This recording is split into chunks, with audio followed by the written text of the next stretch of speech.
विद्यार्थियों, आज हम अलंकार पे चर्चा करेंगे।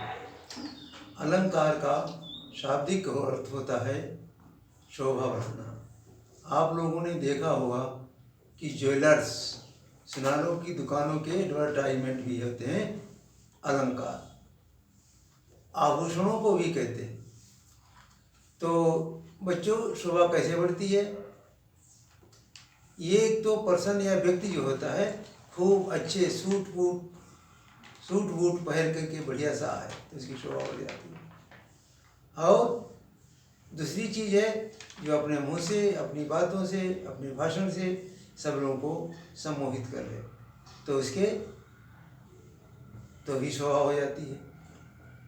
तो अलंकार का साहित्य में क्या अर्थ है? साहित्य में अर्थ ये होता है जब हम जिन शब्दों के प्रयोग से कवि ऐसे चमत्कृत शब्दों का प्रयोग करता है जिससे काव्य की शोभा में बहुत बढ़ोतरी हो जाती है।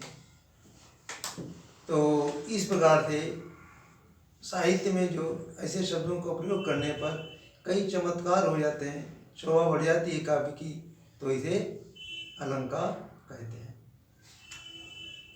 तो मुख्य रूप से अलंकार के दो भेद होते हैं, जिसे हमने आपको बताया कि कोई व्यक्ति, फिर मैं दोहरा रहा हूँ कि कोई व्यक्ति आपके बीच में सुंदर कपड़े पहन करके आ जाए तो आप कहेंगे ये बहुत ही अच्छा व्यक्ति है।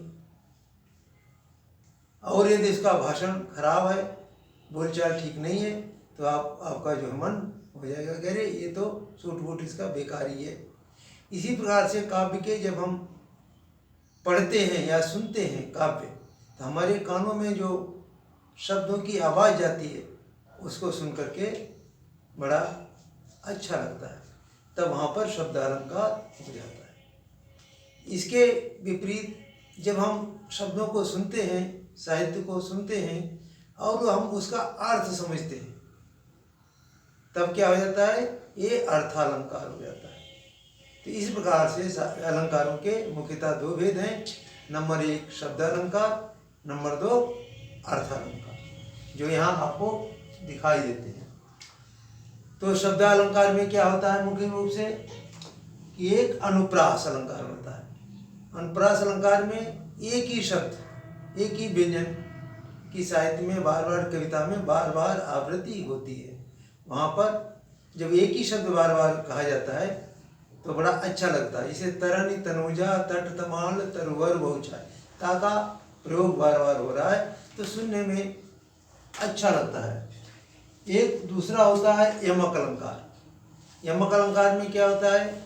एक ही शब्द होगा लेकिन उसके दो शब्द होंगे, एक के अलावा दो शब्द होंगे कि एक शब्द का एक अलग अर्थ होगा, दूसरे शब्द का अलग अर्थ होगा, वहाँ पर यमक अलंकार होगा।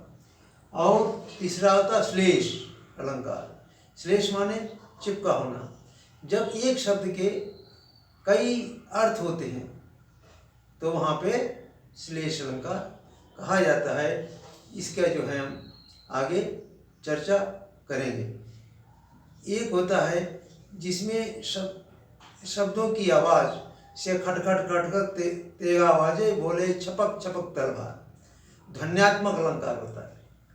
इस काव्य के पढ़ने पर वैसी ध्वनि उत्पन्न हो जाए तो ये भी एक शब्द अलंकार में आता है। अब अर्थालंकार के इसके विस्तार में तो हम अलग से बताएंगे, लेकिन आज हम आपको अलंकार के बारे में ही बता रहे हैं। एक है अर्थालंकार।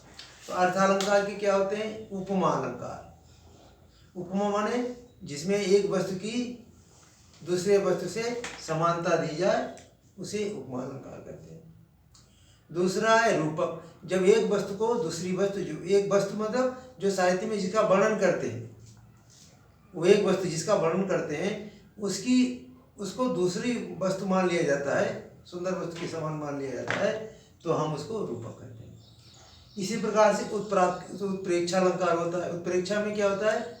जब हम अपनी जो वर्णित वस्तु है जिसका वर्णन कर रहे हैं उसको मानते हैं ऐसा हो सकती है, वो है नहीं वो वस्तु, उससे कुछ कमतर आंकते हैं, तो इसमें जनु जानू जनु मनु जैसे आदि शब्दों का प्रयोग होता है।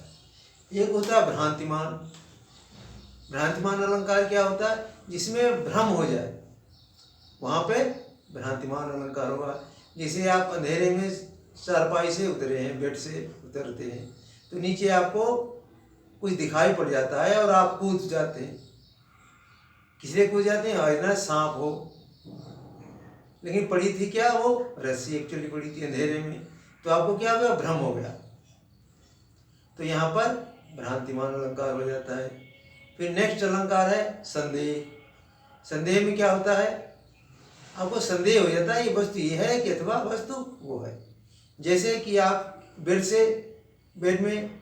से उतरते वक्त आप देखते हैं, या बेड पर चढ़े हुए देखते हैं कि नीचे कोई वस्तु पड़ी है। अब सोचते हैं, दिमाग लगाते हैं कि ये हलुल रही है, रस्सी पड़ी है, ये रस्सी है या सांप है। आपके मन में संदेह उत्पन्न हो जाता है कि रस्सी है या सांप। तो उसी स्थिति में संदेह अलंकार होता है। अब भ्रांतिमान ने आप बिल्कुल ही रस्सी को सांप समझ में आते हैं, तो वहीं पे भ्रांतिमान में भ्रम हो जाता है। फिर होता है अतिशयोक्ति अलंकार। ये तो आप लोग जानते ही हैं, काव्य में बहुत बड़ा चढ़ा के वर्णन किया जाता है, किसी विषय का बहुत बड़ा चढ़ा के वर्णन कर दिया जाता है, जो लगता है कि ऐसा नहीं हो सकता है, तो वहाँ पर अतिशयोक्ति अलंकार होता है। एक दृष्टांत अलंकार होता है। दृष्टांत में क्या होता है? ये किसी चीज का उदाहरण देते हैं। बात तो कहीं की किसी पर करते हैं, लेकिन उदाहरण देते हैं। से केला तबहिन चेतिया, जब ढिंग जामी बेर, अब चेते क्या होत है, कांटे लीनी। तो इसमें सज्जन और दुर्जन का, व्यक्तियों का के बारे में कहा गया है कि सज्जन को दुष्टों के बीच में नहीं रहना चाहिए। अगर रह रहे हैं, दुख पा रहे हैं, तो अब उनकी गलती क्या है? तो बच्चों, संक्षेप में, सारांश में हम फिर दोहराते हैं कि अलंकार क्या होते हैं। जिन शब्दों से हमारे काव्य की शोभा बढ़ती है उसे अलंकार कहते हैं। और अलंकार के दो अर्थ होते हैं, दो भेद होते हैं, जैसे कि शब्दालंकार और अर्थालंकार। शब्दालंकार में क्या होता है? जब शब्द इतने हों, अच्छे प्रयोग हों, शब्दों को देख करके ही व्यक्ति चमत्कृत हो जाए, उनको चमत्कारी लगे, वहाँ पे शब्द अलंकार होते हैं।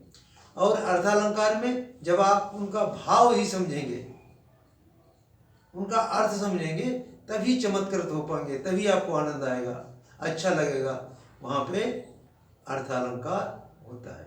अब हम अगले वीडियो में इनकी विस्तार से चर्चा करेंगे।